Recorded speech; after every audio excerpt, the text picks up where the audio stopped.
This podcast is produced by Northwest Michigan Community Action Agency. The Collective Us, an NMCAA podcast, focuses on inspiring you through stories of those we've helped through our programming or by linking local resources to community members in need. Join us as we learn about the programs offered through NMCAA and how we touch people's lives every day.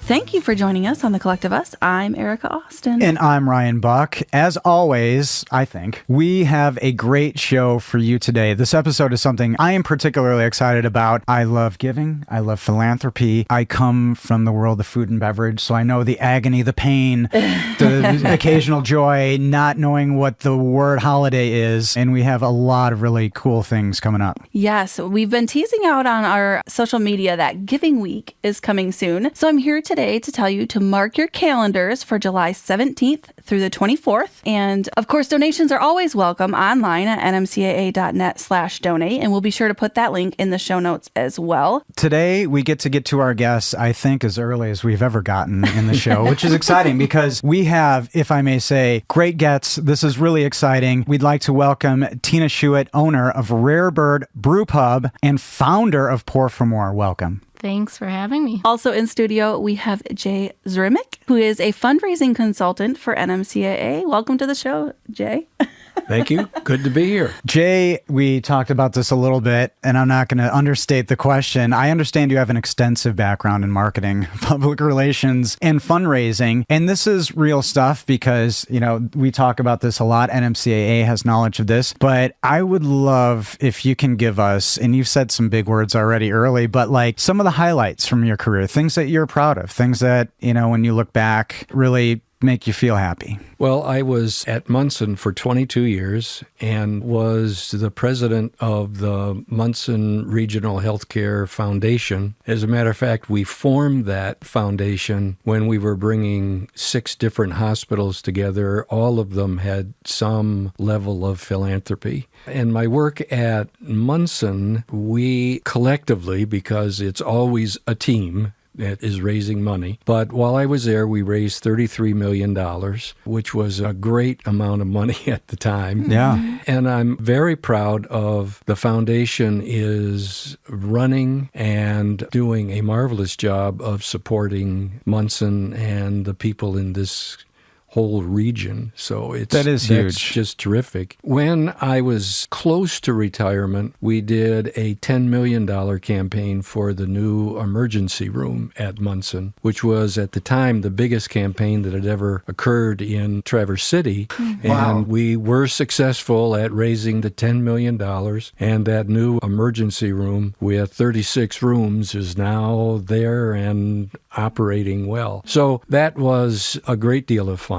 Perhaps the biggest one of all is all the wonderful people that you meet along the way who are generously supporting this community. And that really is the heart of the fundraising, gift-giving world. And time after time, this region shows how generous the people are. And what that means is they care enough about their community to make gifts to make it better. Yeah. And there's a very long history here. And another one of my great experiences has been working with NMCAA. They are just marvelous in their caring for others. And Carrie Bauman, who is the Chief Executive Officer there, and Kim Altman, who is the person who is right there with Carrie, have just embraced this idea of a culture of philanthropy to help the people that they serve. Yeah. So that's been just terrific. They're a marvelous operation. That's incredible. You know, when you talked about $33 million, you've talked about hard dollars, but think about, you know, and I'm sure you have the people that impacts. And you said community. That's come up a lot recently about how, you know, we are small but mighty, but there are a lot of people here, including those in the room, who don't leave it in the boardroom. The ideas are easy to come by, but there are people who are really doing things. Jay, you talked a little bit about your kind of basic relationship with an MCA as far as respect for the leadership. But can you tell us a little bit more about that relationship? And then what has been your goal in general while working with NMCAA? I know it sounds maybe like the guest can assume, but can you articulate a little bit further? Well, I retired from Munson in 2006. And my wife and I traveled to Florida and traveled around, but we came back in 2012 to Traverse City and continued our roots here. And a good friend of mine by the name of Bob Wick, he and I had worked together at the Munson Foundation, started a consulting company for these small nonprofits who might not be able to afford big city consultants and so forth. And how novel. And we worked with a number of really fun places. We helped Interlaken bring in their library. Their library is terrifically modern. Yeah. And it was such a thrill to help them raise their $2.5 million in the village of Interlaken. Yeah. Not the school, Okay. not the art camp. Then we also helped a group modernize our community pool here. So that was great fun. And then I found my way talking one day to Lisa at NMCAA, who headed up Meals on Wheels. Oh, yeah. And she said, well, how could you help us? We're trying to get off the ground. We've been doing a lot of fundraising, but I think we could do much more. And I started to give her the background of how one develops relationships with donors, how it really is major donors that you really work with, how working with foundations, it's not just turning in an application. It really is talking to a foundation to see what we want to do as an organization. Does that fit with where you want to make your investments in the community? So Lisa and I really got along very well, and the year-end appeal is a very big deal in fundraising. It is for many organizations as much as 30% of their total fundraising will occur at that year end. And I've done a lot of research into what works, what doesn't work, and I was able to share that with Lisa, and she, at various times, I was pushing her level of comfort. Because what you really do in a year-end appeal is you ask early in the letter and you ask often in the letter. Right. If you look at year-end appeal letters for people who aren't quite accustomed to it, they'll give a whole history of their organization, and in the very last sentence will say, so could you give us some money? Right. So no, that's not the way you do it. It is, we have need for your funding. Dear so-and-so, we have need for your help. Yeah. Here's what we need. Can you give? Thank you. So were you giving free advice to Lisa at this Well, time? I was or a consultant okay, at the so time. I was a consultant getting paid for that information. But she recognized that you had done some things and was trying to do something for Meals on Wheels to get it a little more well, noticed. like any organization. You've heard of Meals on Wheels, clearly. Yeah. So like, Yeah. Well, here's an interesting thing about Meals on Wheels. They receive 30% of their funding from governmental sources. Right. yeah. The other 70% needs to come from people who care, from community sources. Well, to make a long story short on that one, she was accustomed to $12,000 at a year-end appeal, and our first one using these research items that I challenged her with, but she was up to the challenge, so they brought in $20,000. Whoa. Their first Results matter, year-end right? appeal. Yeah. And we had a goal of $125,000 for the whole year, and I think she brought in $130,000 from all the different sources. Yeah. And all of that money goes to help others. It's not just a matter of bringing the money in and it sits on a shelf. You turn that money around and put it into meals Right. Yep. for And people. so, and currently you're helping NMCAA in a broader way in this similar capacity, right? I am. Awesome. Yes, yep. I've consulted on other departments in NMCAA. You know, they have 350 employees. That's true. They have I see a head going, did not know whoa.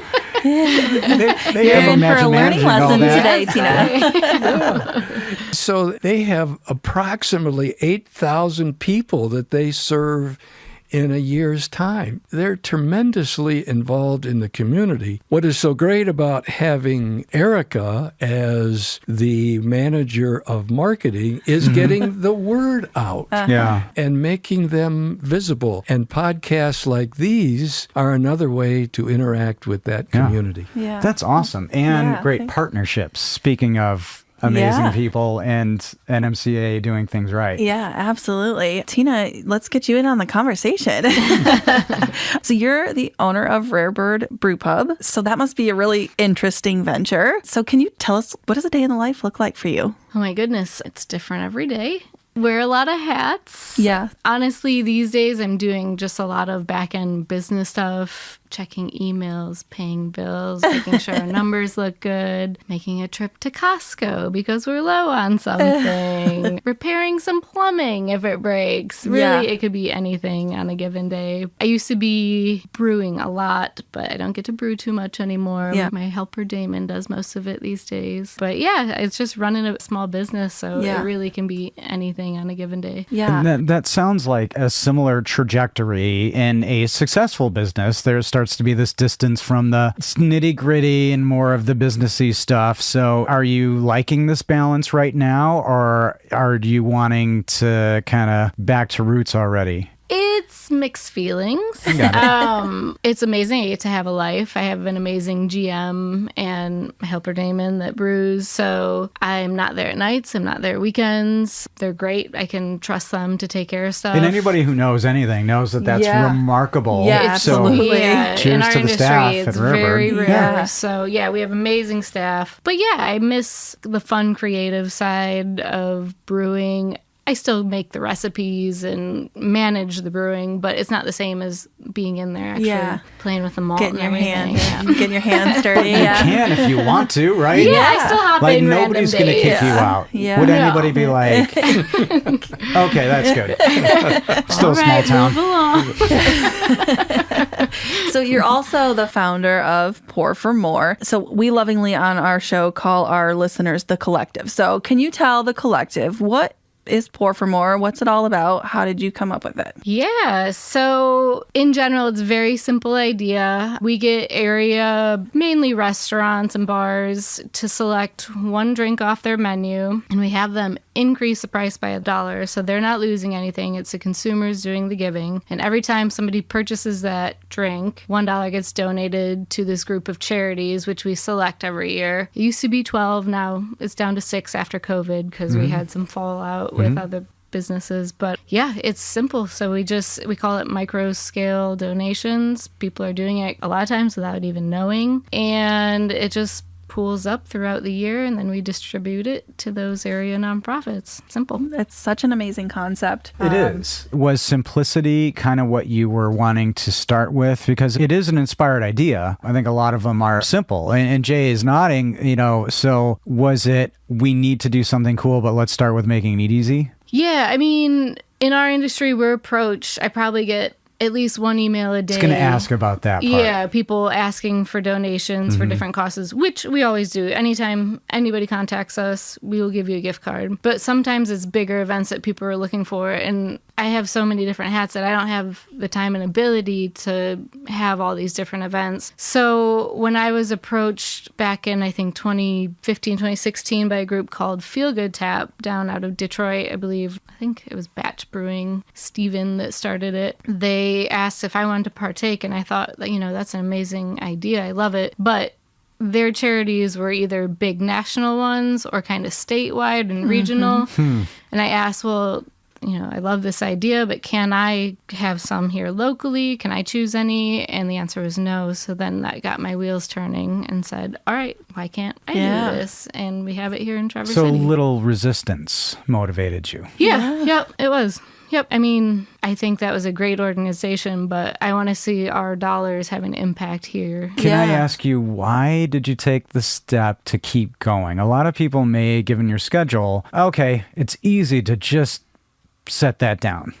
Why continue to make something on your own? Because it's hard enough to run a mediocre business, let alone a successful one.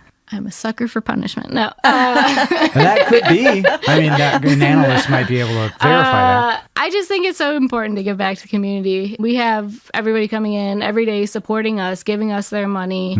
So why can't we give it back and support everybody that supports us? It's as simple as that, supporting the community that supports us. Yeah, and you said in your email to me when we were kind of preparing the show, giving back is everything. And when I read that, I was like, wow, that's really a powerful thing. Giving back is everything. Can you elaborate on that? I mean, just in terms of like, community and how does it make you feel? Yeah, it feels good, It feels good to give back. And I think without it, our world, our actual community, it just would be so different. We rely on it. I don't think everybody has the ability to do it all the time, but this is kind of a way to get people to very simply give a little bit, do their little part, and like it all adds together. And right. Like you said, sometimes they don't even know they're doing it, like the consumers. So and you had to introduce this to other businesses. Did you approach other people with this? And how did you get other people on board? Yeah, I did directly because, we were dealing with the same things all the time. So I pitch it as, hey, look, you guys can give money, have a big impact, and you really don't have to do anything, and it's not money coming out of your pocket, and you get a tax break from it. So why easy sell. Would you not? Right. It makes you look good. Yeah. You get a tax. Yeah. So I just pitched it as a no-brainer. Yeah. And what's fascinating about this episode is we're talking about giving in two different ways. Jay is talking about a more philanthropic, organized types of action that you can be campaign driven, it can be big numbers, and then you have a community that creates something like this. So what do you both think about a community that supports these ecosystems? Do they fight with each other or do they complement each other? Oh, they definitely complement each other.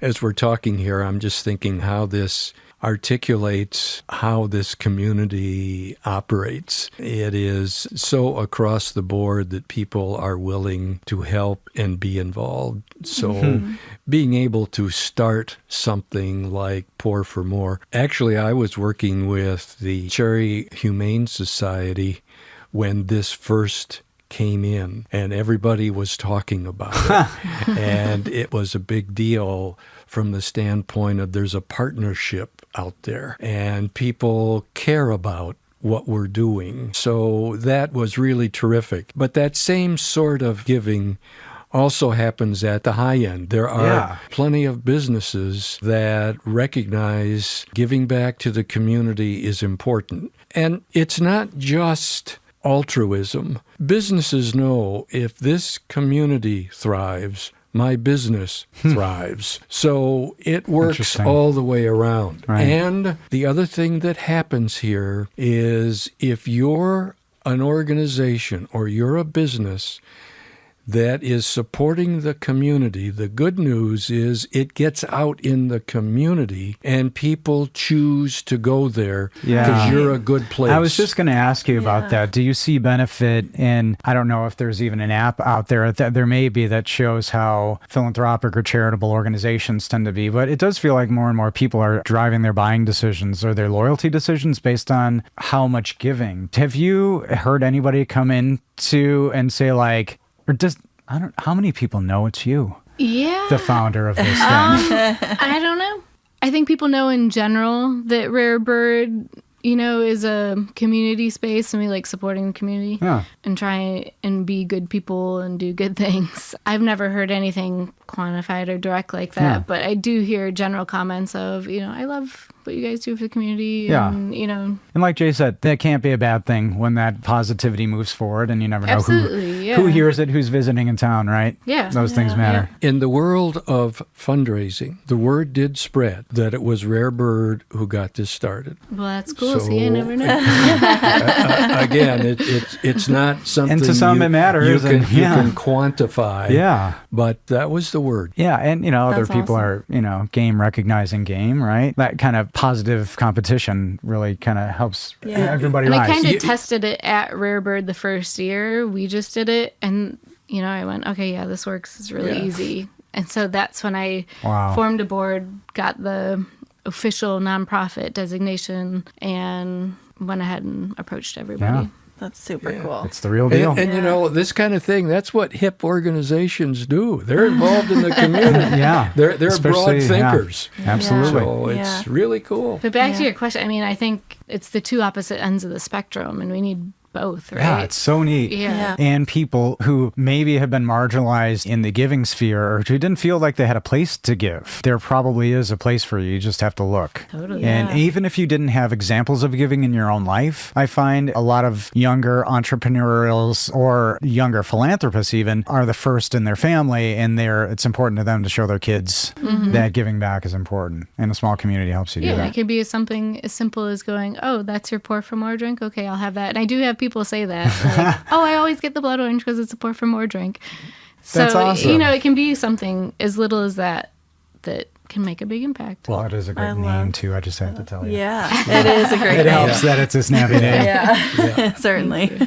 Jay, you've been doing this kind of work your entire life. What is it that drives you and makes you continue to help people like this? Well, I've analyzed that myself. What is it that there was a time when I worked at the Xerox Education Group and I was in sales, and there's a whole theory of sales of meeting needs. That is, a good sale means that a good product meets the needs of a customer. And I really like that, and it's sort of the win-win concept, which I've embraced. And I do find that the same thing occurs in fundraising. That is, there are people who, now we'll go to the other end of the spectrum for just a little bit. There are people who have considerable resources, and they want to do something productive with that. They might say, I can only buy so many boats or so many cars, and I've taken care of my grandchildren, and I want to leave a mark. I want a legacy. And those people are real interesting to deal with, and you find that there is a whole interaction that you can have with them that is very intriguing. And they are just wonderful people. And then certainly I have an amount of pride looking back on the emergency room and thinking I was a part of making that happen. Not the whole thing, but a part of making it happen. There was an article I read years ago about the guy who invented Texas Instruments. And he said, the first half of my life was really exciting, inventing Texas Instruments. And the next half of my life was really exciting of giving all my money away to those who needed it. Wow. And I think you do find that many of these people, here's another cool story, speaking of other people. When we were doing the campaign for the emergency room, Bill Marsh came in and said, I'm going to bring my sons with me so they can see how philanthropy works. Bill was getting ready to retire. And they had agreed they were going to give $100,000 to the campaign. And Bill wanted to see his sons know how this process works. And I can name other families in this community where teaching the next generation of how to be philanthropic is very important. Now we can go to the other end, because what I find in dealing with Meals on Wheels, they have a whole bunch of donors who love giving $25 a month. It's what they can do, and it makes them a part of something that makes them feel good and engaged in the community. So it does work both ways. Yeah. Wow. Thanks for that. Thank you. Erica, we've been talking about so much giving. We should leave the podcast right now and do something even more. This is super inspiring. NMCAA, what are you doing for Giving Week? So obviously, we're talking a lot about fundraising today. So that's really the main goal, right? We're looking to fundraise. We're looking to have fun with this, though. So we want you to do what you're interested in doing to help us raise money. You enjoy video gaming?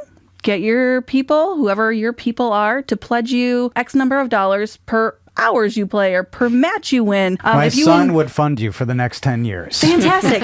And you enjoy bike riding, Ryan. Yes, I do. Get X number of dollars per mile you ride during Giving Week. Other ideas can include a pet wash, a car wash, a can drive, a bake sale, a lemonade stand, any of those things that you think of that, kids or high schoolers or any unique thing. You could go golfing and see if, any way that you can think, things that you enjoy doing, get someone to give you X number of dollars for whatever it is. Sure. I want to encourage a baker at home. Could we? Yeah. Could there be a little bake thing? Absolutely. Oh, you said bake sale, didn't you? Jeez. So you can, at the end of the week, you donate all of the money that you've earned by doing whatever is activity that you enjoy doing. You can just donate it through our online portal at nmcaa.net/donate. So this is a super creative way for us to engage with our clients, our donors, build some excitement around raising money for a great organization. And again, we'll always have that donate link in our show notes if you want to just click there to donate too. So I like this. I think it's super cool. Yeah. It's creative. Does it have a catchy name? Giving Week.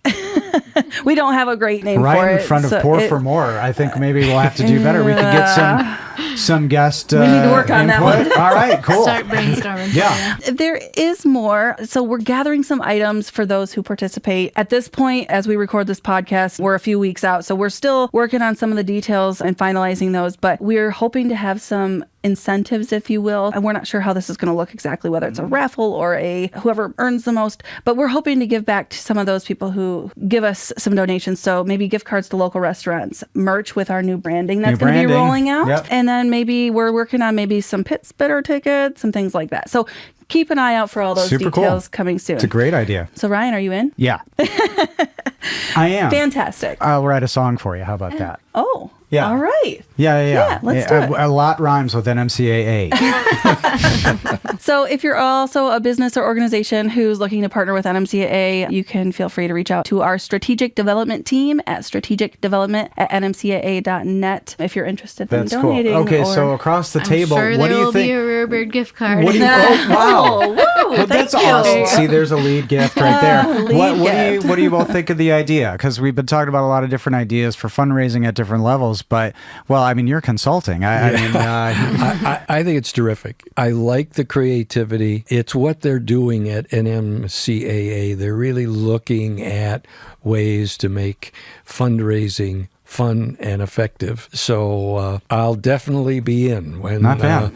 there's a way for us to do it. I will get people involved. Yeah. Fantastic. That's super cool. Yeah, I think it's a good idea. Yeah. The fun and fundraising. Well done. Yeah, well, thank you. So, Jay, I'm curious, how has fundraising changed over the years? Well, I think it really was done at NMCAA. It used to be that fundraising was done by the fundraising department. No one else was particularly involved. It was, those people down the hall are the ones who raised the money. And they were just supposed to report to the board of how much money they miraculously raised. I met with a consultant years ago who said, yes, I had a situation like that. And I told them I wasn't going to take the job because everybody in an organization has responsibility. So the new thinking is, and it can be crystallized this way, donors are not ATMs that you show up and say, we got a campaign. Would you please give us another $10,000 like you did 3 years ago? Yeah. Yes, we haven't talked to you since then, but believe me, it really went well, and now we need another 10 grand. Now it is really a partnership. That is, it's not the money that we're after as much as a relationship with you. And that relationship is what will cause you to say, this is great. I want to be part of this. Yeah. How can I address this? And this is what I mean by I'm so impressed with NMCAA because I went through the whole process with them. And Carrie and Kim, as Carrie Bauman, the chief executive, and Kim Altman, the assistant, really the ones who initiated this, and the whole organization got into it. That's so awesome. today, it is a partnership of what this is. It's not just one person twisting arms. Yeah. Tina, does that resonate in a way with kind of the service industry? Because it can be contentious. And some, I think, successful businesses look at guests as partners in a way and not as servant. Yeah. That kind of thing. Does that resonate a little bit, or is that too much of a stretch? No, I think it definitely draws parallels. And being somebody who's good in the community, hopefully there's goodwill as it comes in, but, hospitality will evolve over years too. So anything coming up that may serve business owners in your world well? Nothing's popping in my head right now. Oh, but good. No, I do definitely draw a parallel with what he's saying. I mean, yeah, I do feel like it's more of a relationship, the whole... Especially here, I guess, with regulars and Exactly, here's a place where in a city like Chicago, I never had a place that I could afford regularly, to go to. But, here, there's a couple places where I kind of feel like family. And, yeah, we have lots of I regulars. feel a lot of heart to them. So if they would ever be in need, I would want to be there for them. Well, let me add my perspective to it. I think Rare Bird has listened to its audience. It didn't just come up with, let's start a bar and put it on Lake Street and people will come. They listened to what was in the marketplace at the time, and this idea, they were some of the first ones in the community making their own beer, making the brew pub work, and making it friendly. I have celebrated birthdays there out on the deck in the back that they added to it. Yeah. So I think actually they're one of the better organizations. There are plenty around who read the marketplace, listened to their customers, and continually do so. Sure. I mean, I'm sure the recipes that they're making for their beer is ones that people say, oh, this is really great. Okay. And I'll bet the ones that people go, I don't know. I bet they don't make those anymore. Right. That's the way it works. We try to avoid those from the beginning. But Little beta testing. Yeah. No, thanks for that, Jay. Yeah, I mean, that's what it's all about. I tell people, do I like all the beer that I brew? No.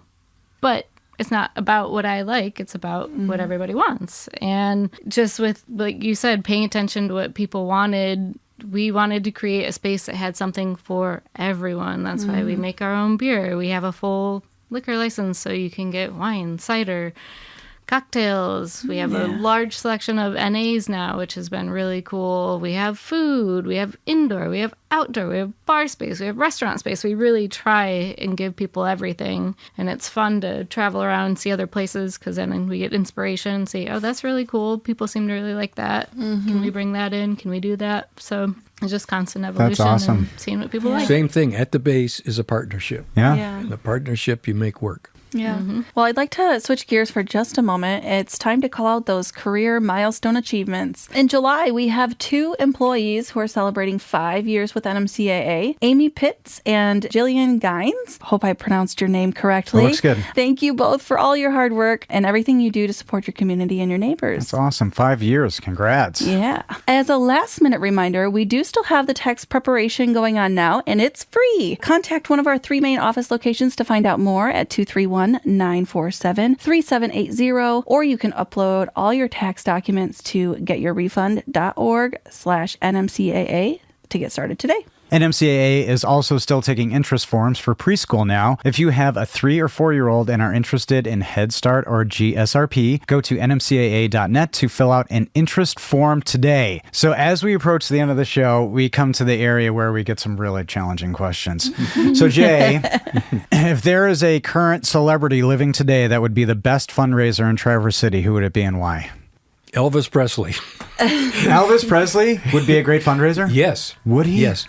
Oh, I have to know Why more. would he be a good fundraiser, do you think? Well, we've been getting a lot of Elvis. He was a very genuine guy. He really cared about. Just 2 days ago, I was reading a story about he was in the local Cadillac dealership, and there was a woman sitting there who said, I always wanted a Cadillac. It was really cool, but I just can't afford it. Elvis bought her one, and his manager said that was Elvis.